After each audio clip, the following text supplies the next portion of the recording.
Hello and welcome to part 2 of Come and Knit with me. So we're making our hat, and by now you should have your brim. So this is our knit to purl to rib, and now we're going to move on to doing like the body of the hat.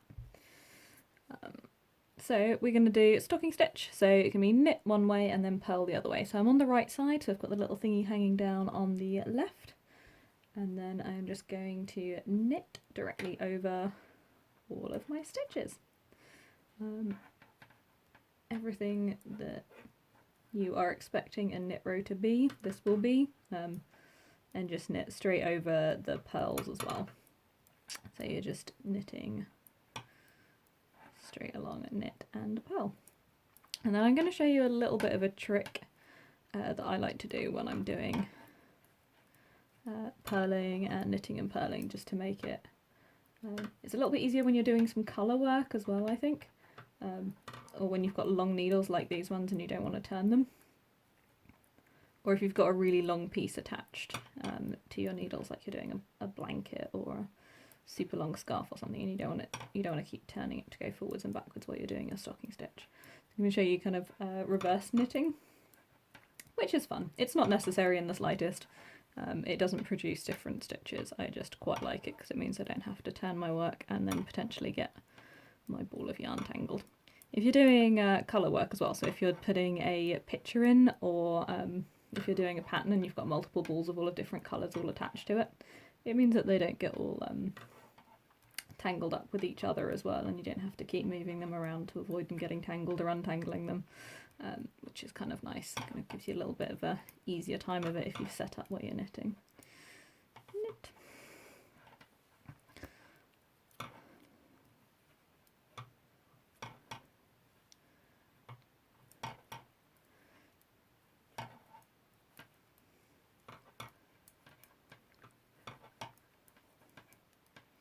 Some people have said that it's quite relaxing to watch someone knit, so send this to any of your friends who have a particular ASMR interest in that.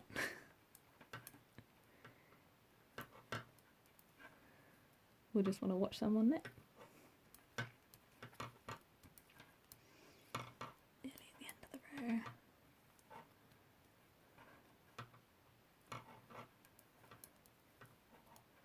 If everyone is enjoying knitting, if you've got any questions, post them in the comments. I doubt I'm going to have so many people watching that I'm not going to be able to respond to every comment.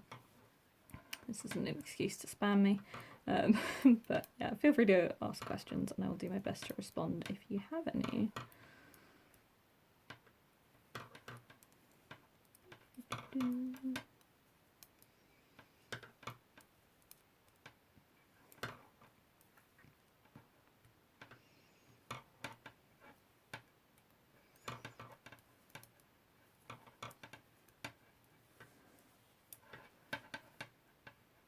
If you are not as familiar with knitting and with the knit stitch, I've got an how to knit video playlist, Knitting 101 on my channel, which should be kind of easy enough to find.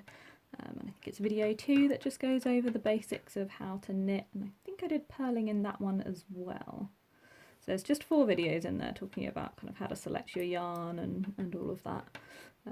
If you've come to this video first and you're like, great, how did we get to this stage? Then it's definitely a good idea to watch the first video in this Come Knit With Me playlist. And that's sort of casting on and how to do the brim. It should all be easy enough to find on my channel. I haven't got 7 million videos or anything, so if you look at my uploads for the 6 or 7 things I've uploaded, that'll be where you can find that. Almost at the end of the row. Got this little rambling to do.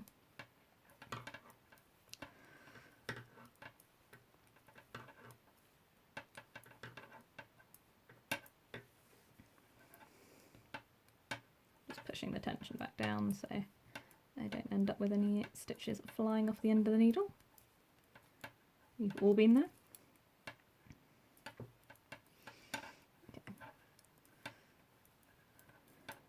So when you get to the end of your row, you've got your two options. Now what you can do is just turn it around and just purl straight along the back, so you can see that you've got all of your little bumps from your knit row and being on the back of it, like these guys.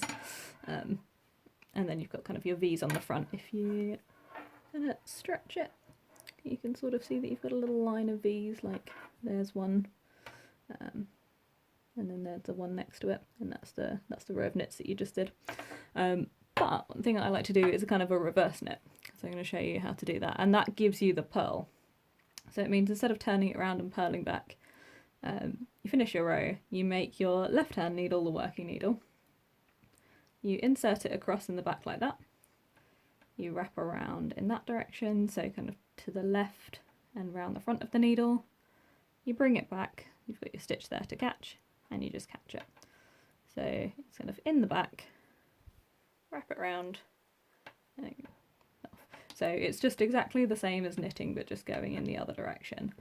I think it's a little bit easier because you don't have to turn the work round. If that's too much of a mind fluff, then absolutely just purl back as you normally would by turning the work round, putting it into the front, wrapping it around that way and bringing it down. So exactly the same as you would, it just does exactly the same thing. So you're going to need to do a few inches of this. So we've got the brim here. If you've made your brim super duper high, then you're going to need to do a little bit less of this part, but basically we are going around for the back of your head. So I'm vaguely coming up. You kind of want the back of your head here, kind of where your skull bulges out, and you want to kind of do up to here. So where your kind of where you get to your temples, sort of around the front. So from about the middle of your ear to your temple is the amount that you want your whole piece to be. So that's including the brim. So when you can hold this cast on edge at the bottom of your ear, it's really hard to kind of come and get in frame. When you can hold this cast on edge at the bottom of your ear and then the top of it comes up to kind of your temple here from where your head starts going in, that's when you're going to come back and do the decreases. So that looks kind of like that. So I've got kind of that much to do. See you in the next video.